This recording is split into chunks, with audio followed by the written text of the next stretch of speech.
So let's talk about landowners for a second. Imagine yourself as a new player coming into ERTHA. You want to start playing. Let's say the economy has already launched and you buy yourself a piece of land. So how would a person just normally go about starting their journey in ERTHA as a landowner? I think this is the most burning question we get all of the time, or not the exact question, but we get a lot of similar questions about how this will work, how this part of their land will work. So I think this is a good way to just put it all into one and just ask the question of how to landowner, So maybe you can give us a good perspective on that. Sure. In terms of a good perspective, I wouldn't want to give everything away, but one thing's for certain is, when you come into a game, there's what you call the initial user flow. Uh, sure, I mean, that's a very technical term, so let's just call it a tutorial. So if you're a landowner, your tutorial is definitely going to be different than that of a person who comes in as a standard player. As a landowner, of course, you should have a choice of where you want to go, whether you want to go to yours or whether you want to be a standard player. That leaves us with a question of what happens to the land that the landowner, does not initially take part in. But regardless, seeing how invested everyone is, including within the office who are landowners, we'd assume, or at least at the moment, we're assuming that people would go to the hex, to the land. And what would you do initially? Of course, you would be greeted with multiple messages, explanations, and you'd probably want to set it up. If you want to set it up, there's multiple things you could do, that you would do to set it up. First one being, you might want to reshape it. You come into, I don't know, let's say a sandy beach somewhere on the west shores. Cool, it's nice, but maybe the paths aren't there if you want to transport some goods from one place to another. Maybe there's not enough space to build the buildings you'd want to build. All right, that's good. So what would you do then? You would probably terraform your land, and that is pretty exclusive to the landowners. Second thing, you'd probably want to set some settings, isn't the word, let's say pointers or actions you would want to do. As a landowner, you would mostly have control of your mini economy, because each land is kind of a world of its own. It's not exactly, because it's still part of a country, part of let's say a union, when all of those modules are in place. But regardless, you've got your own city, your little place you can call home. What happens if another person comes in? Maybe that person wants to build their own warehouse or a mine, or open up a company. What you as a landowner, you're able to, again, what's the word? You're able to set taxation. You're able to set plots where that person would be able to build, because if you open up your whole land, that's cool, but maybe you want to lock a few to keep the competition in. Maybe you want to lock a few so for when you save up from, be it taxation, other sorts of things, work or investment or flipping items, and then you'd want to build a huge factory rather than start off small. So again, you as a landowner, you should be able to control all those things. Yeah, but I'll be honest, when you look at the numbers, it doesn't look that nice if you allow each single person to bump up taxation to something like 99%, because then your land is not going to be particularly attractive for investors or other players.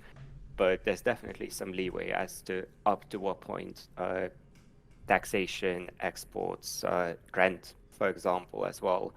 So those very much are things you as a landowner would have control over. I think it's a self-sustaining model, to be honest, because even if it was possible to set taxes to, like, let's say 99%, right? Like, I could just, if I'm the neighboring hex, I could just set my taxes to 50%. And then that is a hell of a lot better deal than moving into that guy's plot, right? So I think there's going to be a good balance that the players will find on their own. Or let's say on the contrary, if we took, like, let's say a monopoly, like maybe somebody bought a huge part of a country and sets the taxes really high, like maybe then, yeah, maybe that is a valid strategy for that landowner that owns most of that country. He sets the taxes really high, but then there are still other countries who may barely have any taxes. So yeah, so it's a really interesting dynamic. And well, I think, to be honest, the first thing I would do on my land is to build myself, like, maybe a home, maybe a place for my character to stay. Maybe you can talk a little bit about that, about how player homes will work, and do they help us recover, like, energy faster? Are they places to, like, flex my trophy I won here or over there, and like, what are player homes basically? I think that would be an interesting question. Yeah, sure thing. So as you've seen in the beta, I'm assuming the majority of people viewing have played it. Players have stats. What they also have are buffs and debuffs. And well, if you will recover energy one way or another. It's just a question of time, again, or a question of items up to a certain point. But if you don't have a home, if you don't want to rent a hotel room for the night or a motel, or you don't build or buy your own apartment house, the way we're approaching this is you would have something akin to a homeless debuff. So you wouldn't recover fully if you're homeless. You take into account that you're living in the streets, or I don't know, in the middle of the sea or beach or forest, or in a hole, whatever, or in a hole, or hell knows, maybe in a warehouse somewhere. But again, that's not going to be as a good of a night's rest as you would get in a hotel room or your own house. So yeah, putting it more bluntly, you wouldn't recover fully. There would be, like, let's call it a gray area that wouldn't recover until you've eaten or slept in a nice bed or something like that. Your home, on the other hand, it's your home. It's a place you live. It's a place you live in. It might be, well, a little farm shed. It could be an apartment. In a block building. You could be renting out a place for one night, multiple nights. Maybe there's a discount if you rent something for longer periods of time. You might buy a penthouse in a capital in one of the biggest skyscrapers, and that's cool. But yeah, those places, one, doesn't cost you anything to spend the night there and recover fully. Depending on how nice your place is, might give you buffs. And what was the other thing? I had another thing in mind, but it completely fell through me. So honestly, same. Your speech about houses hypnotized me so much that I honestly forgot if you mentioned anything else. There we go. I actually remembered it. And maybe if you own a place,